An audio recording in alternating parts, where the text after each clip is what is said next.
आने वाले अत्यंत भीषण चक्रवाती तूफान की खबर आप सभी ने सुनी होगी। सभी लोग दहशत में हैं। नमस्कार, मैं विशाखा ठाकुर। स्वागत है आप सभी का टीएसआर डिजिटल टीवी में। क्या है ये तूफान, कब और कैसे आने वाला है ये तूफान, आइए आपको बताते हैं। भारत और दुनिया भर के तटीय इलाके हमेशा चक्रवाती तूफानों से जूझते रहते हैं। चक्रवाती तूफानों को अलग अलग जगह के हिसाब से अलग अलग नाम दिया जाता है। साइक्लोन, हरिकेन और टाइफून, ये तीनों ही चक्रवाती तूफान होते हैं। इनके घूर्णन की दिशाएं भी अलग अलग होती हैं। पृथ्वी के आधे ऊपरी हिस्से यानी उत्तरी गोलार्ध में आने वाले चक्रवाती तूफान घड़ी की सुई के चलने की दिशा यानी क्लॉकवाइज घूमते हैं, जबकि दक्षिणी गोलार्ध में आने वाले तूफान घड़ी की सुई के चलने की विपरीत दिशा यानी एंटी क्लॉकवाइज चलते हैं। लेकिन क्यों आते हैं चक्रवात? पृथ्वी के वायुमंडल में हवा होती है, समुद्र के ऊपर भी जमीन की तरह ही हवा होती है। हवा हमेशा उच्च दाब से निम्न दाब वाले क्षेत्र की तरफ बहती है। जब हवा गर्म हो जाती है तो हल्की हो जाती है और ऊपर उठने लगती है।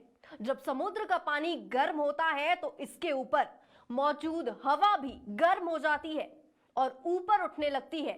इस जगह पर निम्न दाब का क्षेत्र बनने लग जाता है। आसपास मौजूद ठंडी हवा इस निम्न दाब वाले क्षेत्र को भरने के लिए इस तरफ बढ़ने लगती है।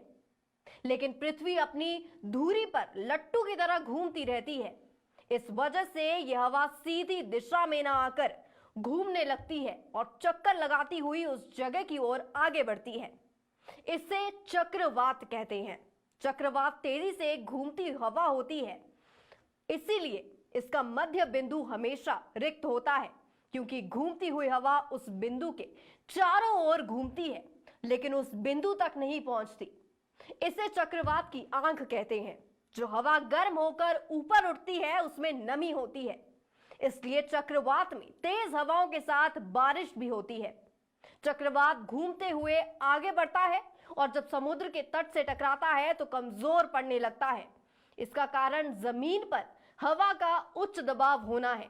चक्रवात की दिशा का अनुमान लगाया जाता है, लेकिन चक्रवात का रास्ता निश्चित नहीं किया जा सकता।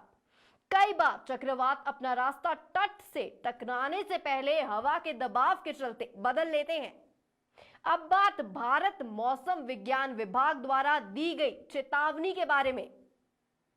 भारत मौसम विज्ञान विभाग ने कल चेतावनी देते हुए कहा कि अरब सागर में बने दबाव के क्षेत्र के 17 मई को अत्यंत भीषण चक्रवाती तूफान में तब्दील होने की संभावना है।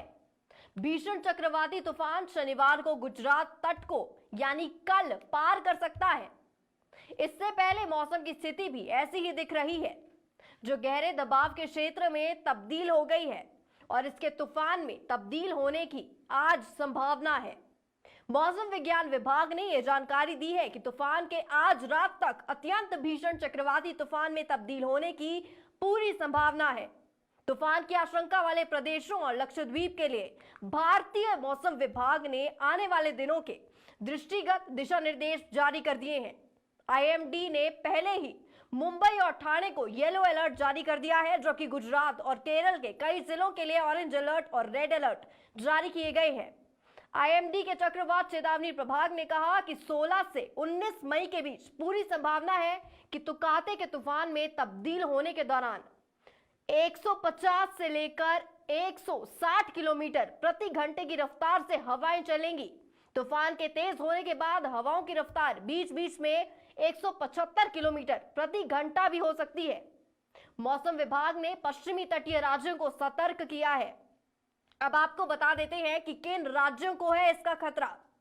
गुजरात, केरल समेत देश के 5 राज्यों पर चक्रवाती तूफान तुकाते का खतरा पैदा हो गया है। इससे भारी नुकसान का अंदेशा भी है। इसे लेकर राहत और बचाव के उपाय अभी से शुरू हो गए हैं। तूफान के प्रभाव की आशंका वाले 5 राज्यों में एनडीआरएफ की 53 टीमें तैनात कर दी गई हैं। प्रत्येक टीम में पेड़ व बिजली के खंभे काटने, बोट और बचाव चिकित्सा के उपकरणों से लैस 40 जवान शामिल हैं। मौसम विभाग ने कहा है कि कर्नाटक के तटीय एवं आसपास के जिलों में 15 मई को हल्की से मध्य तथा कुछ स्थानों पर भारी से अत्यंत भारी बारिश तथा 16 मई को कुछ स्थानों पर भारी बारिश होने की संभावना है। इसके साथ ही कोंकण और गोवा में 15 से 16 मई को भारी से अत्यंत भारी बारिश होने की संभावना है। आईएमडी ने यह भी कहा है कि गुजरात में सौराष्ट्र क्षेत्र के तटीय जिलों में 16 मई से बारिश होने की संभावना है तथा 17 मई को भारी से अत्यंत भारी बारिश हो सकती है। तो वहीं 18 मई को सौराष्ट्र और कच्छ में कुछ जगहों पर अत्यंत भारी बारिश होने की संभावना है। अभी के लिए लाइव में इतना ही। धन्यवाद।